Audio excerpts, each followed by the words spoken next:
I'm Ryan Pote, and this is my unclassified writer's dossier.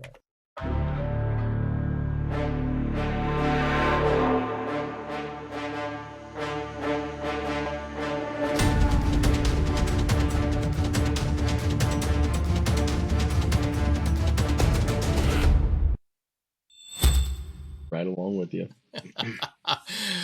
The Ryan Pote. Dude, man, I should always hit record before I do, because we just had a great conversation. There's so much going on, and I'm so glad to see you. Thanks for coming on again, man. Oh, dude, thanks for having me on. I love doing these kinds of things because it's a solitary thing. We're spread out all over the world. Like I couldn't afford to go to Thriller Fest this year or any of those like fests, and so this is like this is like being at the bar at Thriller Fest. Like if people want to know what it's like, this is what it's like. It's like you hang out with people, you talk writing, you talk about all the things. Yeah, and you have a drink. Speaking of the bar, yeah, you're joining me here in the Writer's Dossier Speakeasy and occasional writing room. Last time you were banging out some four branches bourbon. So yeah, Ryan Pote, solid dude out there, folks. So yeah, we're at the bar here at whatever con you want to go to. I didn't go to any this year either. I put my time and effort somewhere else, and I'm looking forward to that paying off. Got it. But let's talk about you. Man, Blood and Treasure from Berkeley. Huge. Yeah. Huge deal. That was your debut last year. We had you on the show. We talked about that. We also dropped a unclassified dossier on the website, and I just looked at it. And for some reason it was blocked, and I unlocked it. So everybody go out and read. You read unredacted dossier. I mean, the hold up with the Department of War. We've got to make some updates. Yeah, clearance. Yeah, iffy. Folks, Ryan Pote's got some really cool stuff. And the thing I like about you, there's so many things, but as it pertains to just writing, like what? Because I mean, you're all around five-star stud in all the key positions, to use a sports analogy. But your path to writing, you work full-time. Yeah. You have a family. You've got kids. Yeah. You got responsibilities. Yeah. And tell me about that transition from getting out of the military. I mean, you're a stud killer helicopter pilot, working with some pretty, black ops groups, doing some really cool things. And now, and then you're like all of a sudden in an office behind a desk. Yeah. I've been there, brother, and I hated it. So you got into writing. What was that transition like for you? Yeah, I mean, I've talked about it a lot. I'll try and be brief. It's tough in two different ways. Anytime you get out of the military, you have like this identity that's wrapped up in who you are and what you do. If you really dedicate, I did 12 years active duty, and I was like on the path. I was not getting out. I was a lifer, career guy. My path would have been like a squadron CO and something like that if I was be so fortunate.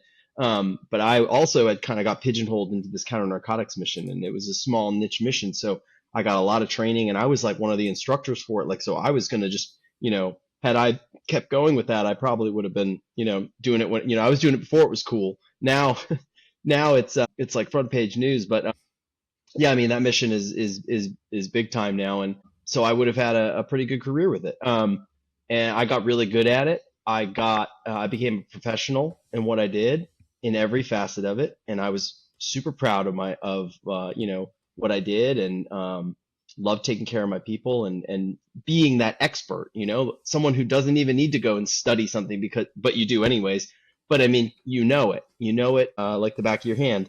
And to have something like that ripped away from you, like I didn't walk away from it, like it was taken away from me because I couldn't fly medically anymore after my accident. So it was, and it was tough because I'm still physically able. I still go work out. I still do all these things, but the injuries that I have are just, the FAA won't let me fly anymore, and for right reason. But that's not going to stop me from still being, being an adult, doing what you got to do. But anyway, so I had that taken away from me, and I had to kind of like. So then I got out of the military. That was a decision that I made because I didn't want to stay in if I wasn't going to keep flying, and I felt like it was just it was time. And so I had that identity shift as like, okay, now I'm a civilian. How am I going to use what I've learned? Everyone, always says you go through TAPS class when you get out. They teach you all the stuff that honestly didn't help me at all. but you try and get into the civilian world. I told my wife, hey, I'm going to try and get away from it all and go have a normal life, pick up. And it didn't work. It didn't work because there's a real big disconnect between, I went and became the director of an oil company, general manager of an oil company, and it was a great job. It was a fantastic job. And I put everything into it. It was crazy. I was working like 70-hour weeks, 6 days. It was nuts. And, but I gave everything into it. My wife was super supportive. But at the end of the day, like they didn't appreciate the leadership style that the military actually brings, which is you get down on the ground, you get to know your people, you figure out what the actual problems are at the business, and you figure out how to make your people happy, and they will make your business profitable. And you don't have to be a businessman to know that. You can just be a deck plate leader from the military. And so I brought that and I turned the whole company around. But at the end of the day, I had to leave that position because they didn't value that, and they made it pretty apparent that they didn't value that. And I just thought, even though I've left the military, that is still what I'm good at. So I went back. I went back to the other job. But in that interim period, I went through a real big, personal life spiral.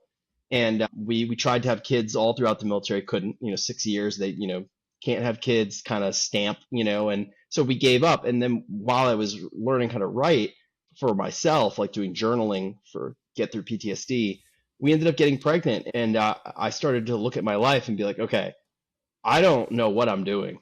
Like, do I want to, who do I want to be when my kid is, teenager? And I just didn't see where I was at, because I had always envisioned myself being this career military person, having it all together. And here I was, just life was a mess. And I was like, I wasted my whole life to get here to this messy spot. So once I kind of figured out I had a little bit of a talent for writing, and my wife was kind of all in on supporting me, I gave myself a 5-year time limit, and I said, like, I'm just going to go balls to the wall and try and do it. And if I fail, my kids won't remember, so I'll just start over. But that's what I did. I cut out every single hobby that I had, and I dedicated myself to just the craft of writing. And 5 years to the day, Blood and Treasure was published. You can't make that up. It's grace of God. I heavily leaned on my faith and gave up my ambitions and just rose the sail, pulled the oar in, and just let it go. What did you have to give up? What are these hobbies of which you speak? Oh man, I was a scuba diver. I had a sailboat. We sailed all the time. Working out, hunting, surfing. I was a very active, and still am a very active person. I used to play music my whole life. I would play like live shows and stuff like that. So music was always, I gave up just everything. Reading for pleasure, gone, like all of it, gone. Like, just, if I wasn't writing, I was doing my job or hanging out with my family. Like, it was just that was it. So what do you play? What instrument? I play acoustic guitar. So yeah, I just recently actually started picking up some hobbies again, because I'm starting to write more, and it's starting to roll. So yeah, I started at 40 years old. I started Brazilian Jiu-Jitsu. Don't do that if you're 40.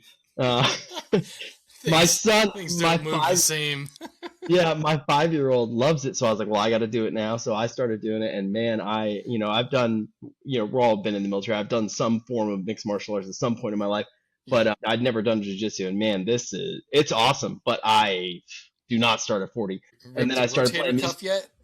Yeah, no, but I already got the knee brace on, and I'm just like one of those old timers in there. But yeah, I started playing music again. So that, just trying to pick up some little hobbies or whatever. My kids love riding their bikes around the neighborhood, and they know that I used to be a big surfer and stuff. So they made me get like a longboard skateboard so that I can like cruise with them around the neighborhood. So they're like, helping me get back into like, a little bit of those things. But I gave up. When I say I gave up everything. Friendships too, like it cut down to the core. Cause honestly, if you work and you have family, that is what it takes. I'm sorry to say it, people out there, but if you want to write, because for me, like if it takes 4 years to write a book like that, my ambition was not to get published, to say, my ambition was to be a working author and pay the bills. So if that's your ambition, yeah, you got to cut everything out, because you have to write. So anyways, that's my path, condensed. long, Well, folks, I I guess this needs to version. be the last episode of the Writer's Dossier. I'm going to close down the website. We're going to get Yeah, moving. give it up, man. No, it's a sacrifice for sure. Hey, before we get more into the whole writing thing, you want to talk about your accident? Sure. Yeah. Um, I talked about it a lot, I think, on a couple podcasts, and at the Jack Carr podcast, we went pretty deep onto it. But I was out on deployment, my first deployment. Where What's that? where were you? Central South America, off the coast of El Salvador at the time. We were doing counter drug missions with partner nations, and I was a junior pilot. So when you become, so you're kind of the leader of the team as the helo pilot, because you're out there with the sensors and the guys with the guns on board and everything, and you're kind of running the show. And we had a radar, we had FLIR. You're very far away from the ship, you're very far away from everybody, and we were kind of alone and unafraid. And this was in 2013, but this is, that time frame was a big sequester.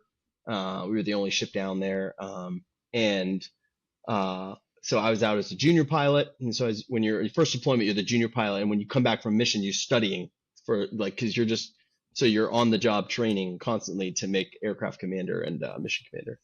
But my pilot and I are out. We finish mission. We're about to head home. We have a benign aircraft malfunction. The benign aircraft malfunction turns out to not be so benign, and it's crazy because when you're in flight school, I'm just going to digress a little bit because just train of thought. In flight school, they don't let you train what's called compound emergencies. You train like one emergency at a time. And they're like, oh, we don't train compound emergencies. And it's like, well, in the real life, that's what happens. So you get something and you get very confused because you don't know what it is. So we had an electrical malfunction in the trim servo of my collective, I was in the left seat pilot. So makes my collective electrically want to command up to full power. Well, there's in that emergency, it's very similar, like a boost hard over or like something hydraulic. So we were initially a little confused what was going on. So we tried a couple different things trying to figure out if it's electrical or hydraulic. But in that, trying to figure out what it was, I started getting this tumbling gyro. So and we're at night and on MVGs. So a tumbling gyro is a big deal when you're over the water because despite what everybody thinks, when you're over the water, MVGs don't really do anything for you. They just allow you to see the boat when you get back to it. So it's honestly just, you just have this tumbling gyro down there and it starts to give me vertigo. So I have to give the controls to my first pilot. So I'm dealing with that. And now I have to flip up my goggles because I can't deal with that. So we're aided and unaided, which is already a very bad place to be in if you're doing that. And then we start to figure out that it's a hydraulic issue and an electric issue. So it's this compound issue. We have a hydraulic servo that's like locked in the feed position, and we have an electrical problem which is miscommunicating. So now the electrical problem is spread. So now like the panels are reversed. Like, so everything in the helicopter is redundant. So everything is, if I lose it, he's got it. If he loses it, I've got it. But it's across cockpit. So systems start failing, but they're like opposite ends. So we have to disengage all of the boost servos. So that's what's called, it's called SAS, Stability Augmentation System. So we disconnect that. And when we disconnect that, it starts to feel like you cut the rubber bands basically, and everything just starts feeling in the helicopter like very loose and very, very sensitive. Like when I mean very sensitive, like the tiniest fraction in the whole helicopter is going like this. So normally it's like boosted with all these servos that, make it feel very smooth and like an airplane. So with those gone, we're all over the place. And now I'm also fighting vertigo. So now we both start getting vertigo, like back and forth. We're on our way back to the ship after this post mission at night too. And so we're also low fuel. So by the time we get back to the ship, we're already below 600 pounds of gas, which is like right at the low fuel lights. So we've got maybe a couple passes before we're ditching in the water because there's nowhere else to go. So we have to wave off a couple times because of vertigo. My crewman has to come up in the middle and try and like help us with the FLIR camera, like lock in the FLIR on the horizon to try and keep us straight. But we end up all getting vertigo because it's just a mess. And so we're passing the controls back and forth, and I'm flying cross cockpit when I have it because I don't have any gauges on me. If we get back to the ship has no HARS bar. It broke. So HARS bar is the horizon bar. It stays. So we're in the middle of the South Pacific. So the ship is going crazy and it's just bobbing all over the place. It was an old frigate, the USS Rents, FFG 46. They notoriously bob like crazy in the water. And we got no horizon bar. So if you're not on goggles, you can't see the horizon. So I'm already not on goggles and he's on goggles. I can't go back on goggles because I'm just going to get even more messed up. So typically when you do one thing, you stay with it. So there's all these rules that we have. So I'm staying unaided. He's staying aided, all by fighting vertigo. We got low fuel now. We got no boost servos. And the ship is going wild on the deck. And in our aircraft, which is the SX-60 Bravo, you had to trap. So we were the only helicopter in the world that has to trap. So there's a little bucket and there's a probe that comes out the bottom and you have to land directly in this little bucket. And it's a very, very tight space. It's not like you can just land it in your driveway and you're good. Like you have to put the probe exactly in the thing. Exactly. And so there's all these painted markings on the ship deck and the hangar bay for you to kind of like look left and right and get. But you can imagine me just moving my head like this, add vertigo to that, and you're already a mess. And now the ship is going up and down, pitch and roll. So it was just a mess, and we can't go around again. So we're over the deck. We have to just stick the landing because we don't have enough fuel to go around again. You don't want to ditch in the water. So I'm in the left seat. So the frigate, typically the frigate is lists low to the left. So we're about listing down to the left, and then it comes up. The helicopter, when it's in a hover, is left wing down about 2 to 3 degrees. So I'm already down like this. The ship comes up. We stick it. We go down about 9 Gs. Boom, right on my side. Just crunch the whole aircraft down. Our seats are designed to stroke vertically to absorb the shock. But so is your spine. So I just like C1 through T1 just squished out a couple discs. And at the time, like adrenaline and all that stuff, you leave, you're like, wow, I just got whiplash. Like you don't really understand how bad it is. I was younger. I was like, okay, go back to my room, finish all the post-flight stuff, go to sleep, wake up the next morning, like, wow, man, I am in trouble. Like what happened to me? And then we happened to be going to port. So I was in port for a couple of days, like, wow, okay, I just got, some really bad whiplash. It did not get better. I was out for a couple of weeks. And then I still thought it was like muscular or something. So me being the young junior pilot who wants to make aircraft commander, I get back in the helo. I finished the deployment. When I came back, I couldn't move my head past right here. So like I could not move my head at all. And I go to the flight dock and they're like, yeah, you're probably fine. We'll give you some Flexerol. Ibuprofen. We'll give you some Flexerol. We'll give you, no, they didn't give me, this is how I knew it was wrong. If they had given me ibuprofen, I would have been like, okay, cool. No, they gave a pilot, they don't give us anything, right? They gave me Flexerol and they gave me gabapentin. And they're like, oh, go back. And I'm like, okay, something might be wrong. But I got put on a flash deployment for 22 days after I got home.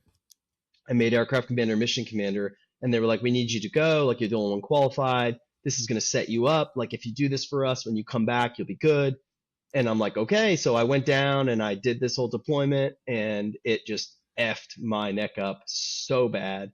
And then when I came back, I had a helicopter fire and this whole big thing. And when I landed, like after it was all done, I was like, they called me up and I was like, hey, I was like, wow, I'm probably going to get like a medal or something. Like I just saved everybody. And then they called me in and they're like, hey, keep your bags packed. You're leaving in 3 days. And I was like, can I take leave? And they were like, nope. And I was like, okay. So like I went and told my wife I was leaving again and she locked the door and like I didn't see her for 48 hours. And then it was like I was back on a ship. And and when I came back, I was such a mess. I could barely walk. And I had only that whole deployment, third deployment, I sat in the right seat only because I could only move my head this way. I couldn't move my head this way at all. And so when I came back, they finally gave me imaging because they were done using me. So I finally got imaging and I had, no discs at all between my C4, 5, and 6. I had advanced stenosis and my left arm, I could barely even lift anything. It was just bad. And then they did another MRI and I had like this big void in the back of my head. It's like a ball of cerebral spinal fluid where your C1, where it meets your brainstem, like, so that like compressed up and I Squeezed guess up and leaked a bunch of spinal fluid up into my had to go brain. So I had somewhere. like this big Yeah. void. So yeah, that was like, so then everything you think would come from that kind of an injury. Like I had migraines all the time and I didn't sleep well and like, just all of it, vision problems, and it was a mess. But it's partly my fault because when you're young and dumb and just trying to achieve, like, Yeah. I was a yes man. I was like, yeah, I'm gonna do it. This is my career. Like I signed up to do this. I love my job, and I'm gonna do it. You give me pills that make the pain go away. Like I'm on board. So yeah, in retrospect, it was not worth it because for years I couldn't even pick up my own kid. So it just just is what it is. But anyways, that's kind of what happened to me over the years of trying to fight it. I tried to fight it still after that. Yeah, even after all that, neurosurgeons want to fuse my whole spine together, and um, I battled with flight status until finally they just said I couldn't do it anymore. I started having like minor epileptic seizures. I had one in the aircraft where it like I seized up on the controls and we almost flipped over. And another thing, like grace of God, like I was teaching a junior pilot like how to do this one wheel landing, which is a very precarious position for an H-60 to put one wheel on a mountainside and you balance there, and you're familiar with that, and it the wrong move and you've got one fixed point and it's just physics at that point. The whole thing's gonna flip. And when I seized up, man, if that pilot, if she wasn't riding the controls, we would have all died because we would have all gone down the mountain. And but she was riding the controls, and and that was a non-standard thing to do at the time. But so after that flight was when I started being like, I'm not gonna fight this process anymore.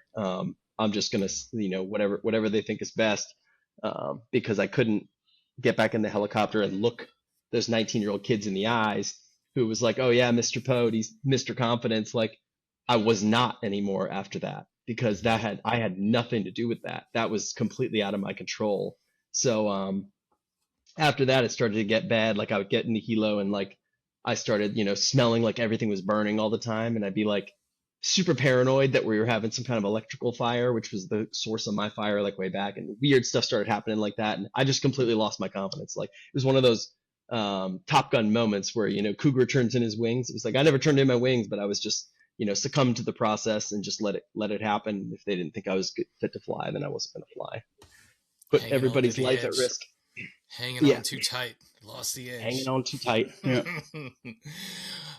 So that's it. That might have been too long for your show, but no, man, this is it's fascinating. I wanted to ask you last time, but I wasn't sure we could get into it. So you've got that swagger back. You're Mr. Confidence again. You're doing Brazilian Jiu-Jitsu, for God's sake. And now you're crushing it. You're crushing the 5-year-old. You're crushing it in this 5-year plan that's turned into a career. You've got 2 killer books. One, your debut was out, nominated, winning awards, huge hit. Second one's coming out. Did I win an award for Blood and Sugar? I don't know. Did I? You're nominated. Yeah, I am. Dossier. You were nominated for Dossier or something. I was like, wait a minute. I don't follow this stuff. What? So am I? What? Tom Colgan's letting me down. No, Blood and Treasure is fantastic. Everybody loved it, and all the work that you put into that was amazing. Compare what you just told everybody about what you went through to what you had to go through with the rejections, with the 4 books you wrote before, to finally get to where you are now and the value of sticking with it.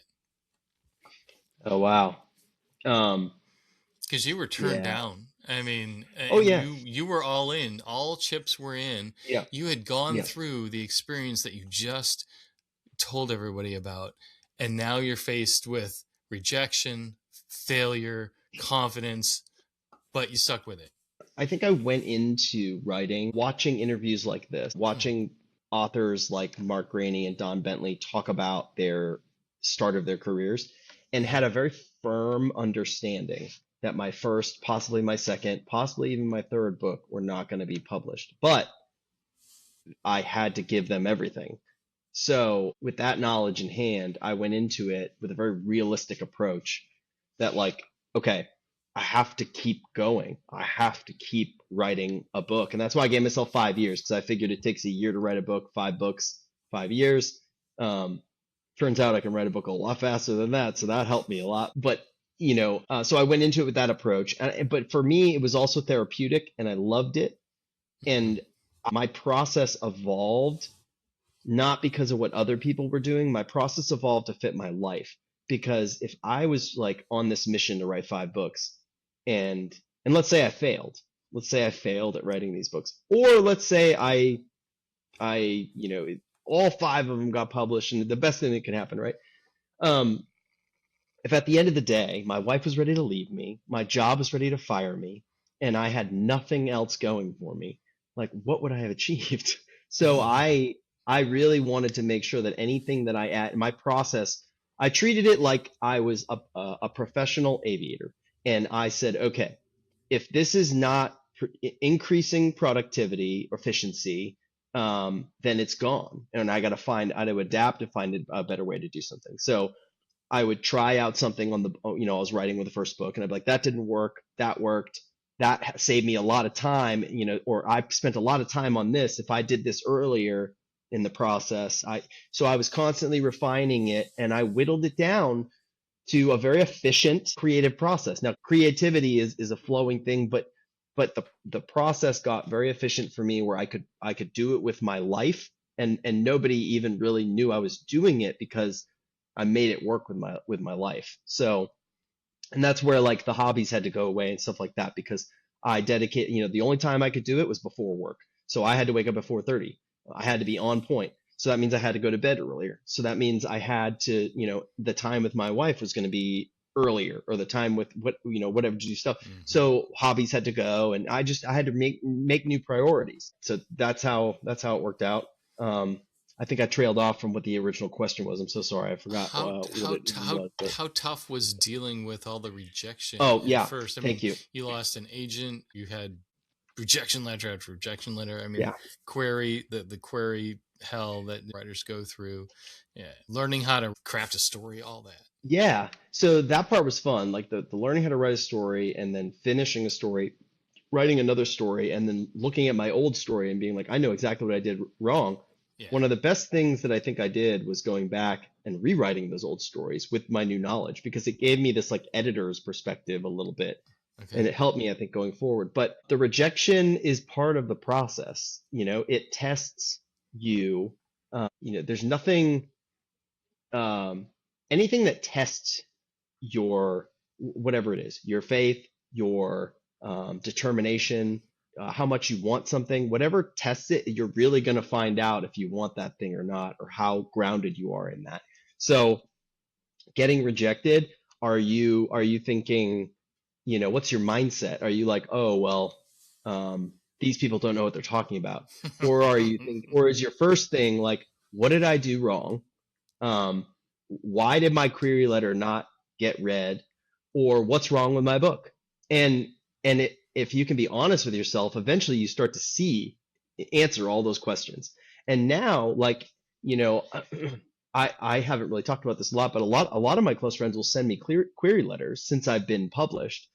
And I've realized that I'm actually very good at query letters, and that when I help them edit a query letter and they actually listen to me, they get a manuscript request. Now, whether or not they get that agent, but they get a request for a manuscript, because it's a process, and it's just like writing a novel. Writing your query letter is just like writing a novel. Like, you need to come out with a nice big hook, and you need to tell them really quick, really short, really clear, really simple what your book is about. And what's crazy is I didn't even really learn how to figure out what my own book was about until I was writing book 6. So, and I only wrote 5 before I got published. So if you can do the math there and figure out what I'm talking about. So like being able to boil down what your book is actually about, like what is the actual hook of your story? A lot of people get that wrong. They think the hook is something different. The hook, so anyways, having that mentality will help you avoid the rejection pain. But I was tracking it because I was just systematic about everything. Like, I'm going to query this agent. Who have I queried before with what book? So I had like multiple books going too. Mm-hmm. Yep. So But yeah, I gave up at like 400 rejections on that. I threw out that Excel spreadsheet because I was like, this is ridiculous, because I realized that most of these agents don't respond or don't read, or what they'll do with, which I had an agent and lost an agent, and that agent, what they did was they just would grab someone who maybe can write really well. They have good, like you sound good, your voice is good, you've written well, and maybe you have a compelling hook, but you don't really know, but they don't care about anything else. They care about that like first 3 chapters, and they grab you and then they throw you like pasta against the wall, and they never talk to you again Yeah. unless Yeah. it like strikes pay dirt for them. Yeah. So that's the risk when you enter the slush pile. And what I figured out was just become a better writer, meet a lot of people, and be honest with yourself. And then the right person will find you. Like that is, I mean, um, yeah, I mean that's just the way it is, because somebody, once you do, if you, somebody will know somebody else, and they'll talk to somebody and be like, hey, I worked with this guy, and he's really humble, he works really hard, and he's a great writer, and you know what, you should meet him. And when someone gives you a recommendation like that, you're gonna listen to them, you're gonna meet with them, and there's your opening, Right. and that's the Yeah. best way to get an agent.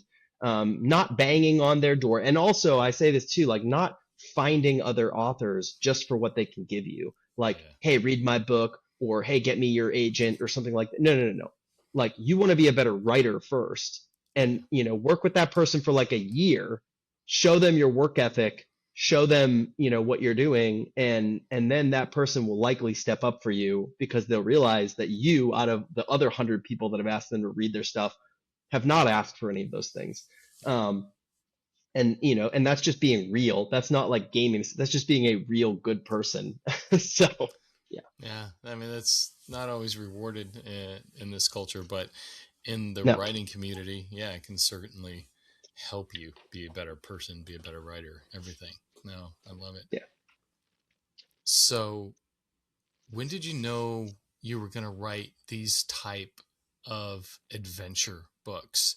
When you first started, or did everything kind of evolve into Blood and Treasure, and now the new novel that we're here to talk about, The Ghost City? Did you always know that, hey, I want to be Clive Cussler, or one of these? Because I grew up on Clive Cussler books, and all those Inca Gold and all those great adventure Yes. novels. Where did you want to start with writing? Um, I didn't really know where I was going to start, because the way I started, it was like a therapeutic exercise, and then I was writing about I was fictionalizing my own Mm-hmm. events, and then Okay. when I sat down to like write my first book, when I said, okay, maybe I could try fiction, and it just kind of like happened, like what the story was inside of me, and it was more the first one I ever wrote.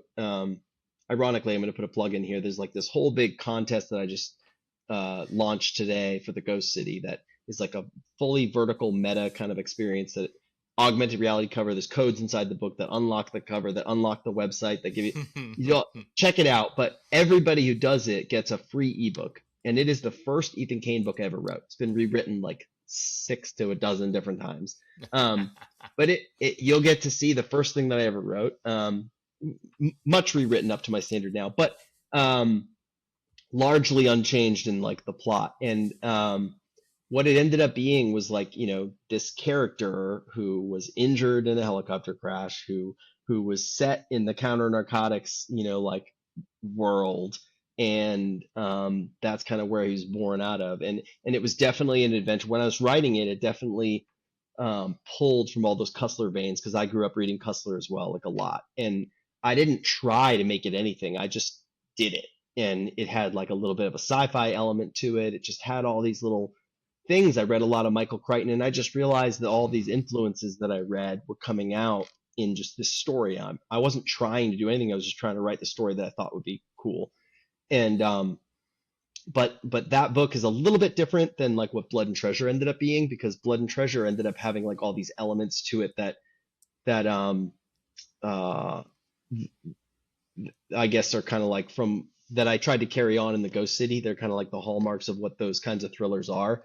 Mhm. But it was definitely like a techno thriller, and it was definitely had an adventurous thread to it, but it was a little more like on the Clancy like side of the spectrum, and probably even a little bit more towards the Crichton side of the spectrum too. That's But a when I really came to Blood, great mashup, though. That's pretty yeah, brilliant. when I came to the Blood and Treasure, or the book that would become Blood and Treasure, it just kind of organically happened through a lot of different feedback and me reading the book and rereading the book like dozens, honestly, dozens of times, Yeah, in throughout the process, and just getting to see it in a different way. And there's nothing like, because I'd never done that before. I'd never read my own book that many times right. where I knew it inside and out, left way and sideways, and people were asking me so many different questions about, like, I knew everything about it. And so now that's like part of my thing is to really know the book. But back then I didn't.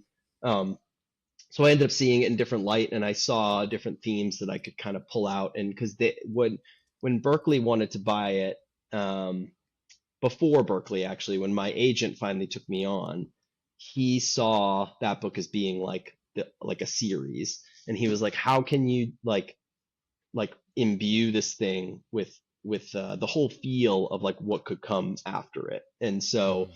that was where the title came out, and the themes inside the book and all that stuff kind of just expanded. And yeah, I think I mean, I love how they come out. I mean, I've told someone else on a podcast just recently, like, even if they didn't continue the series, I would keep writing it and self-publishing it because I love it so much that it's just such a fun experience for me to do. And I also think that like I really tried to do something that's legit different, and Yeah, and I feel like it is yeah, it's a yeah.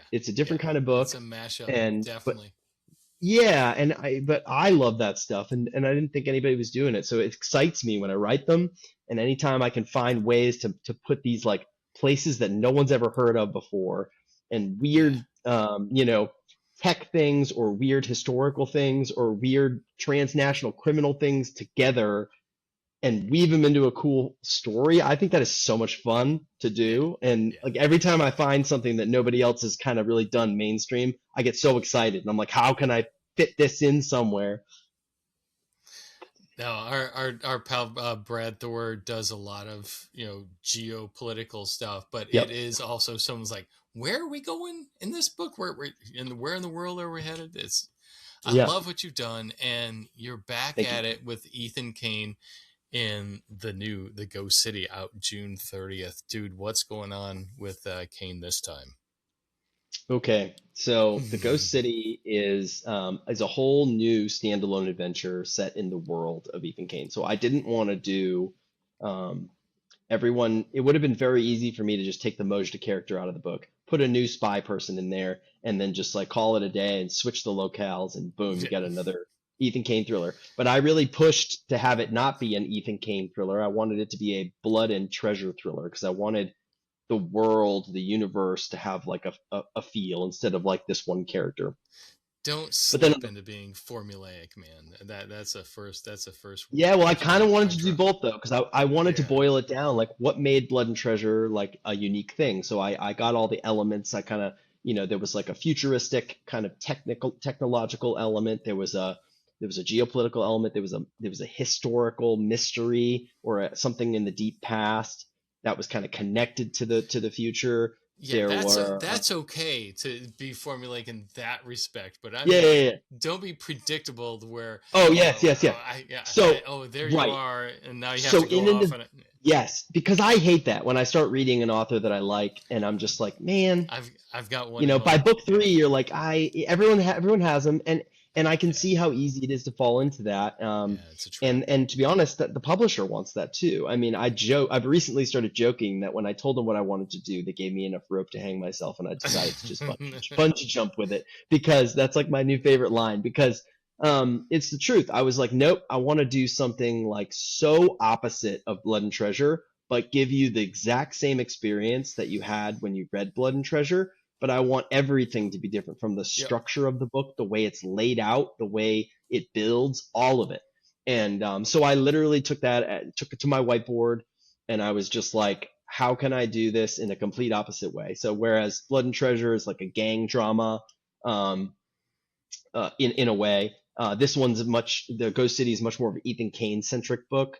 Some characters that were like in the forefront of Blood and Treasure are just like slid back in the background a little bit more. Some characters that were in the background, Blood and Treasure, are like in the forefront. Some characters that were in Blood and Treasure who you think are going to be like series characters are just cameos in this book. And I wanted to show that the world of Ethan Kane is a lot bigger. There's truly no sequential order to the way you'd want to read these books. They're just another fun adventure. Pick it up, read it, close it.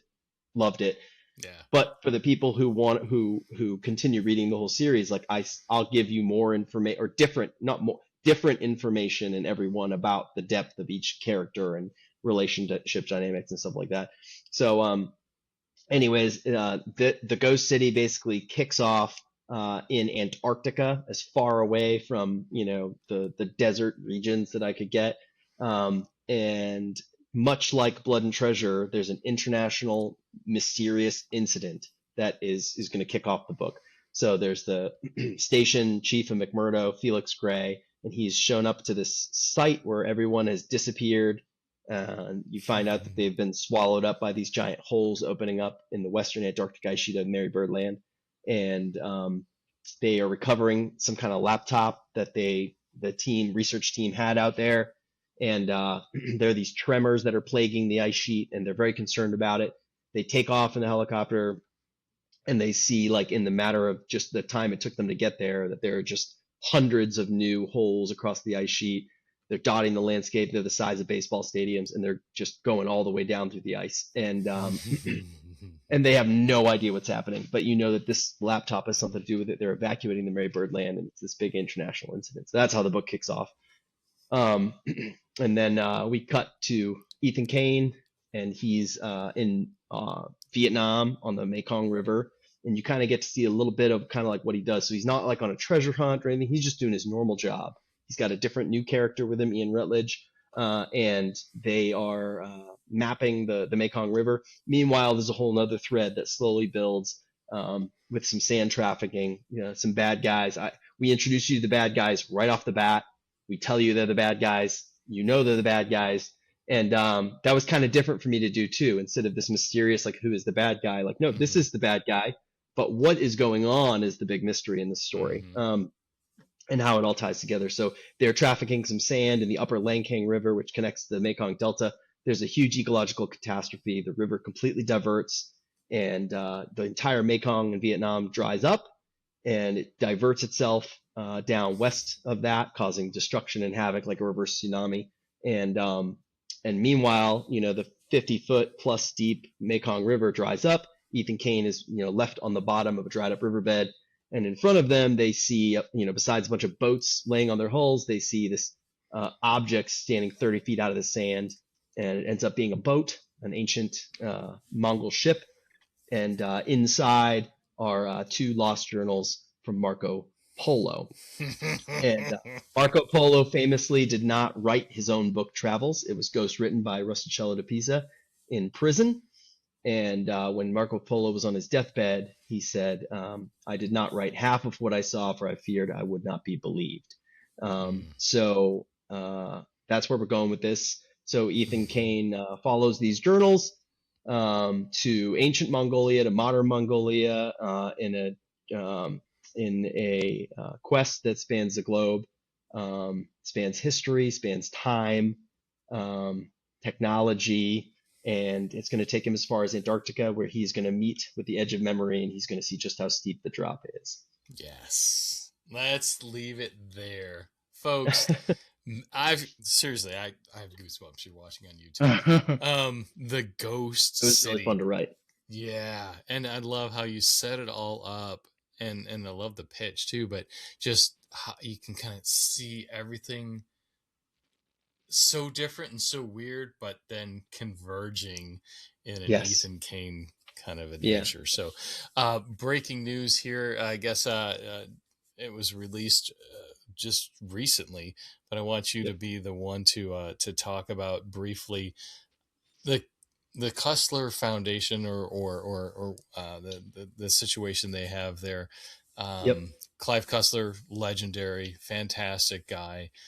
writer ever. I know a lot of great writers who've gone through there. I mean, Boyd Morrison and some of those guys. You were involved in the contest. You crushed it, and now you're judge.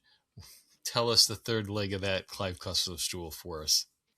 Yeah, so I've done that for about 3, 4 years running now, and I got the. I actually wanted to write for the Custlers. I knew that this series was open and it didn't have a writer, and I was trying to find my way in, but they're a very tight-knit organization, and there is no way in. And I was like, well, you know what? I mean, I know Dirk, Mm-hmm. and next time I go to the convention, I'm just gonna ask him because I tried to like do it through my agent, through my editor, all these people, and nobody could figure out how to do it.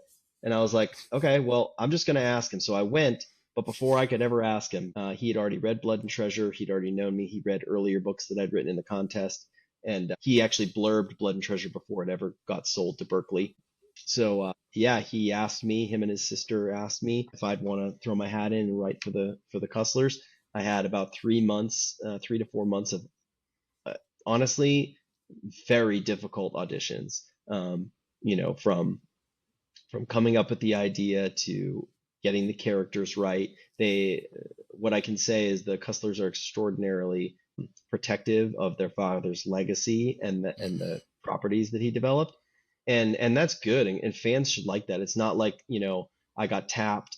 I don't say this in any way. I just know, and you probably know a lot of authors who do this too. Like they get tapped by Clancy or Ludlum or whatever, and the estate is really just no part of it. And they just work with the editor and write the book.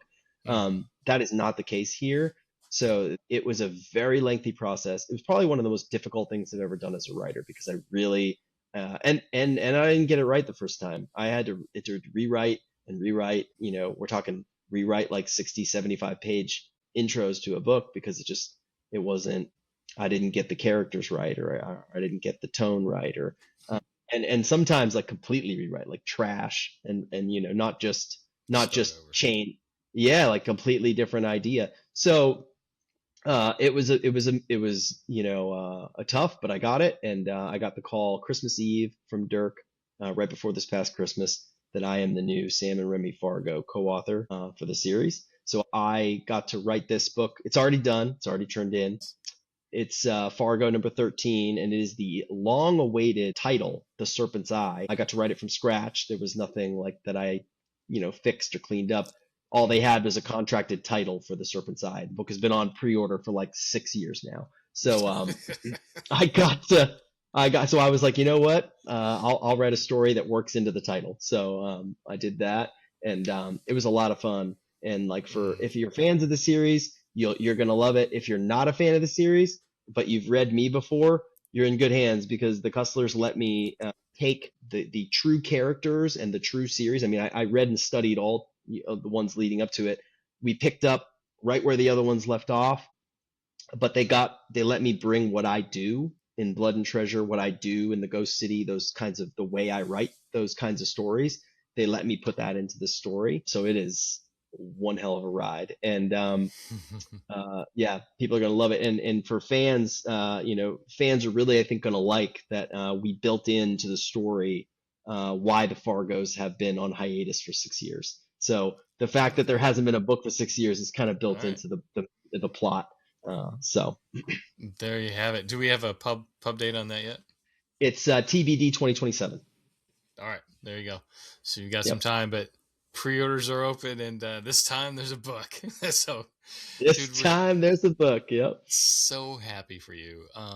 Thank you, brother. From what you outlined for us of where you've been and the things you've done and the consequences of that, to how you turn things around to where you are now, it should encourage everybody. And I want everyone out there to take that encouragement and drive on. So yeah, folks, go to ryanpote.com. That's the website. What were you going to say? Yeah, ryanpote.com. Well, I was also going to say that nothing's guaranteed in this business, and I got the Cussler writing job, but tomorrow my Ethan Kane series could be canceled, and I'm right back at square one. So everyone's just got to realize that even when you get across that finish line, if you don't love it, it's going to kick you in the nuts again, like at some point. So Come you back gotta out. love it. Gotta Yeah. love it. Yeah. Yeah. Yeah, absolutely. Great advice. People get to know Ryan Pote. It's RyanPote.com. Follow him on social media, sign up for the newsletter, and just get the Ghost City. That's the first thing you got to do. And then you go do the rest. But you're a good dude, man. And I Thanks, love brother. talking to you. Likewise. Thanks for joining. Thank you. See ya. The Dossier Podcast is a production of The Idea Academy.